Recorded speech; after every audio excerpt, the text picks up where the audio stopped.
Welcome back to channel Todopedia, dan kali ini, di video kali ini kita bakalan bahas berita-berita terbaru di bursa saham untuk edisi tanggal 18 Juli 2025.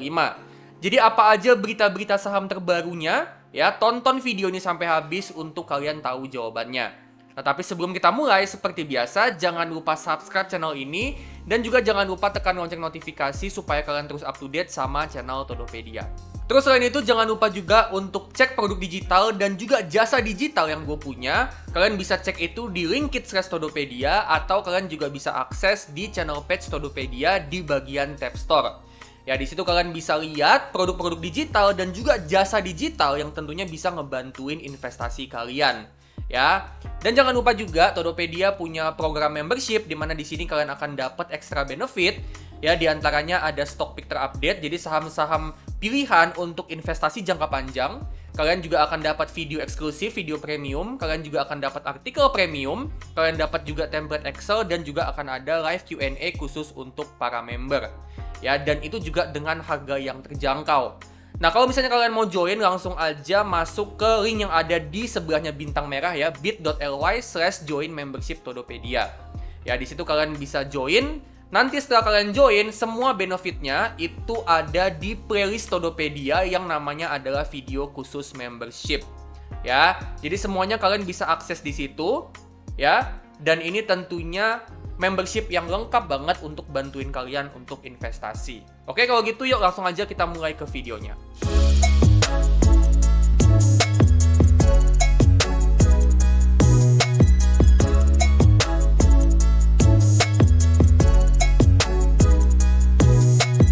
Oke, kita langsung aja masuk ke berita yang pertama. Ya, berita yang pertama ini datang dari saham SSIA.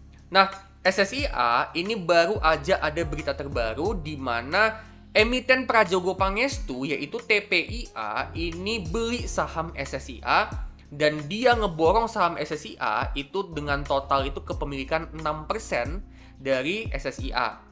Ya, jadi dia ini masuk dengan dana yang gede nih ya, kepemilikan sampai 6%. Nah, TPIA ini dia ngikutin entitas dari Grup Djarum, ya, dimana sebelumnya itu Grup Djarum itu lewat Dwi Muria Investama itu juga udah masuk ke saham SSIA.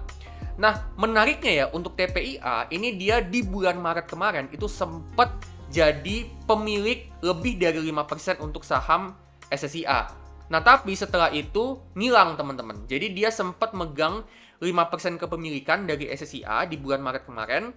Terus ngilang, terus di bulan Juli ini, tanggal 15 Juli, ya TPIA ini beli lagi saham SSIA dengan kepemilikan itu sampai 6% ownership. Ya, jadi ini cukup menarik nih teman-teman ya. Dia ini mau ngapain gitu ya. Nah, awalnya gue ngira si TPIA itu, dia itu mau ada rencana strategis ya, makanya dia beli saham SSIA.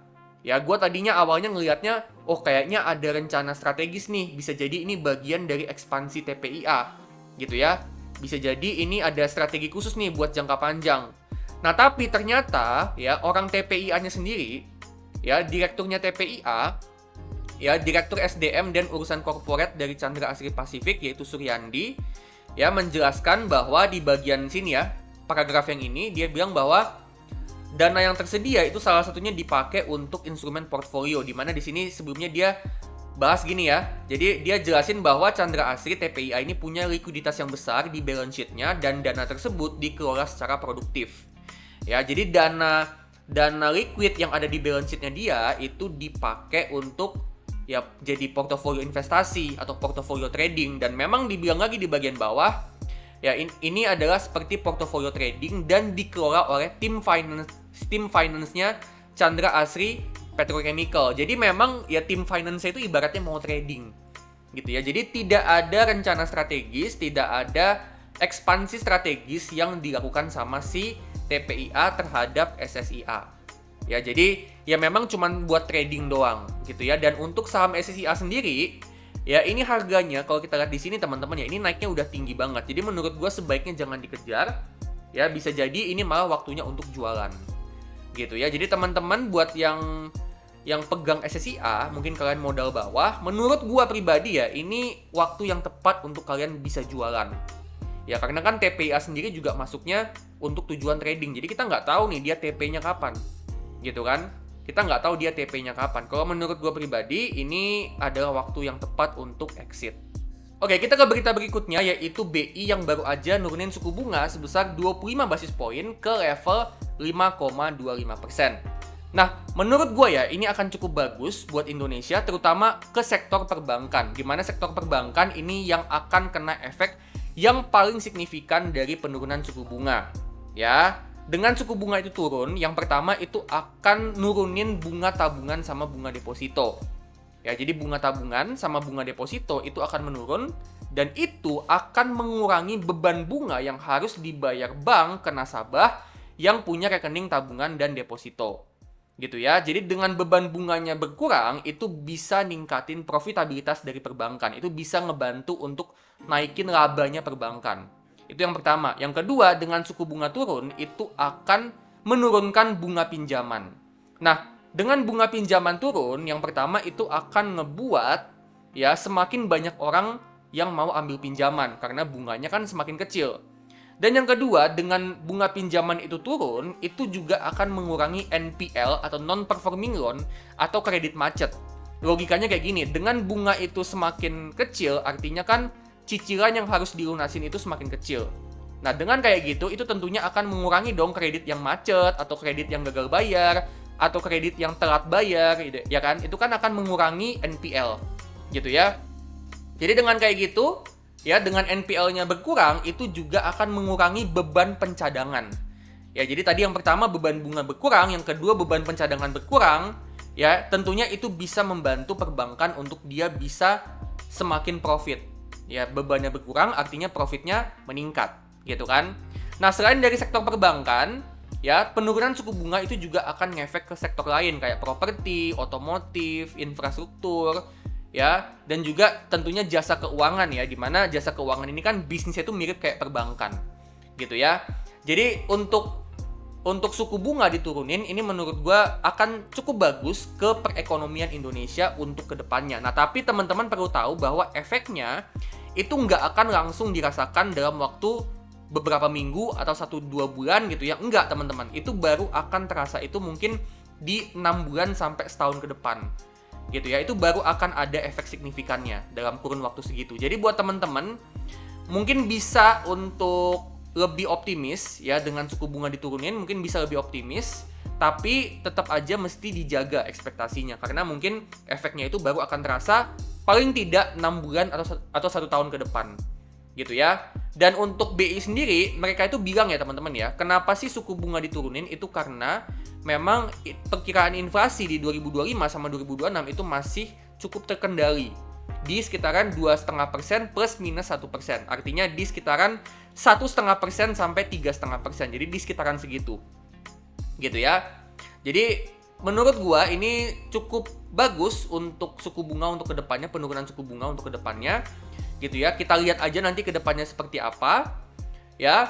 Teman-teman mungkin bisa gitu untuk mulai lebih optimis, tapi menurut gua ya, daya beli masyarakat itu masih lemah teman-teman. Jadi untuk pasar saham menurut gua ke depannya itu ya mungkin akan naik pelan-pelan, tapi tentunya nggak akan langsung naik signifikan. Oke, kita masuk ke berita berikutnya ya. Berita berikutnya itu datang dari saham WiFi atau solusi sinergi digital. Di mana WiFi ini sepanjang tahun 2025 bisa dibilang dia ini jadi salah satu topik pembicaraan yang hangat banget di kalangan publik, di kalangan investor. Di mana WiFi ini dari tahun 2025 awal sampai di kisaran bulan Februari Maret itu harga sahamnya udah naik tinggi banget dari 400-an naik sampai jadi 2000-an. Dan memang WiFi ini di tahun 2025 ini dia ngelakuin right issue.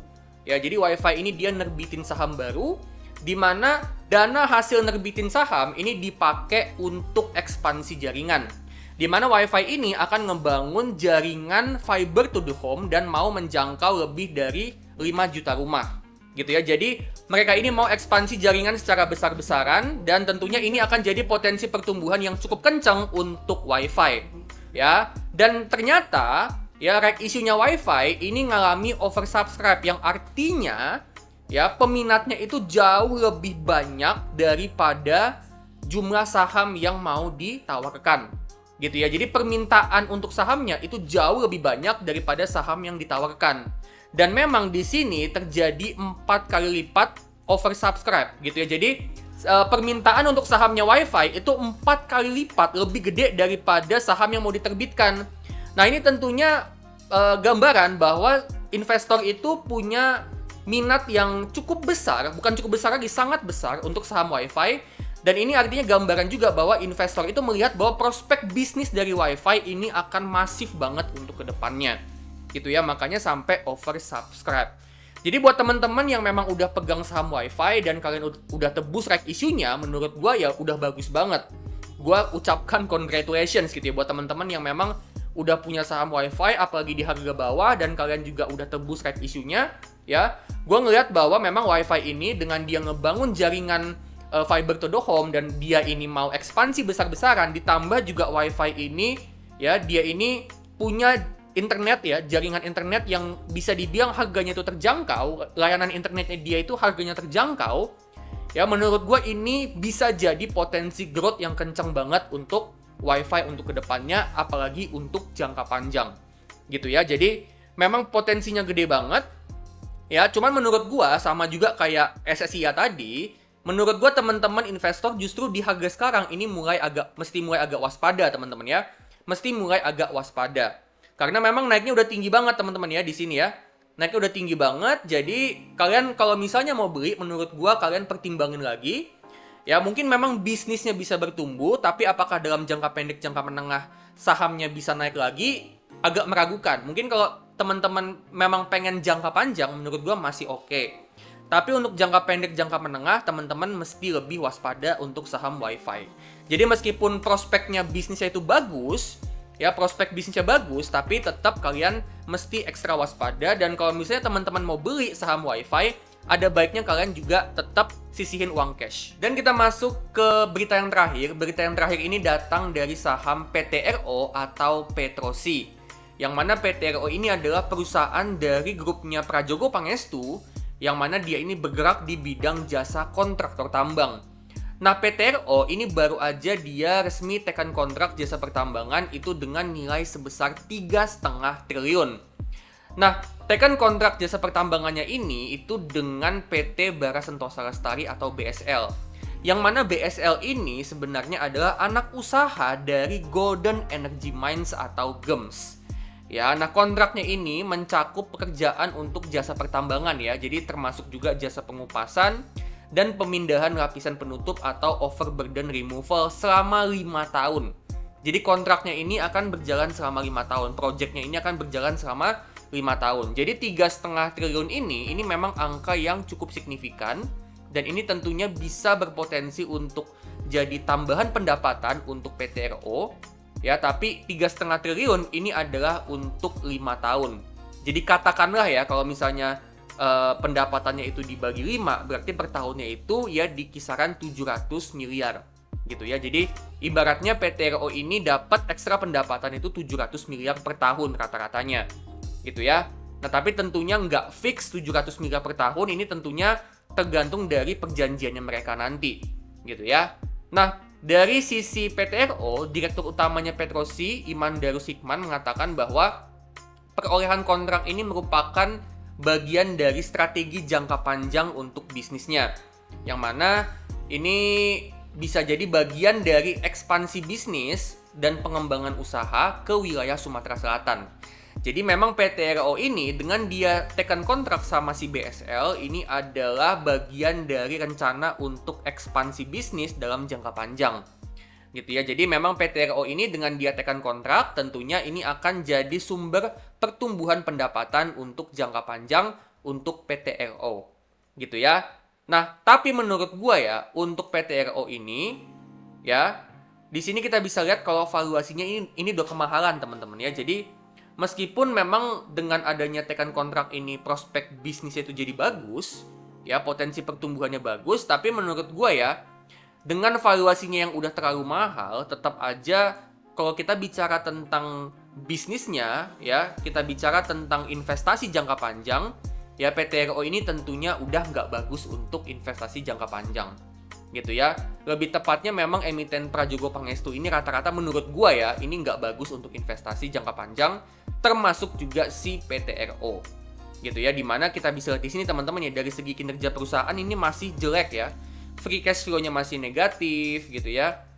Marginnya juga kecil banget, ini net profit marginnya cuma 0,6% gitu ya. Dengan kinerjanya yang kurang bagus, tapi dia divaluasi dengan PE yang mahal banget. Ya, PBV-nya juga mahal banget sampai 10 kali. Jadi kalau dari sudut pandang investasi jangka panjang, tentu meskipun PTRO ini dia tekan kontrak dengan nilai yang gede, tapi untuk kedepannya menurut gua tetap nggak bagus untuk investasi jangka panjang. Oke, jadi sekian dulu ya berita saham terbaru untuk edisi 18 Juli 2025. Nah, menurut kalian gimana nih? Apa sih tanggapan kalian untuk berita-berita ini? Kalau misalnya kalian punya tanggapan, kalian punya opini terkait berita-berita ini, boleh banget kalian share di kolom komentar. Siapa tahu ya bisa jadi insight buat gua dan juga buat penonton yang lain. Nah, kalau misalnya kalian suka sama video ini, jangan lupa klik like, bagiin video ini ke teman-teman kalian, dan juga kalian bisa kasih donasi super thanks supaya Todopedia semakin semangat untuk bikin konten yang terbaik buat kalian. Disclaimer ya, ini tidak ada unsur ajakan untuk jual beli saham, jadi keputusan itu tetap gue kembaliin ke tangan kalian masing-masing. Oke, kalau gitu gue pamit dulu dan sampai ketemu di video selanjutnya.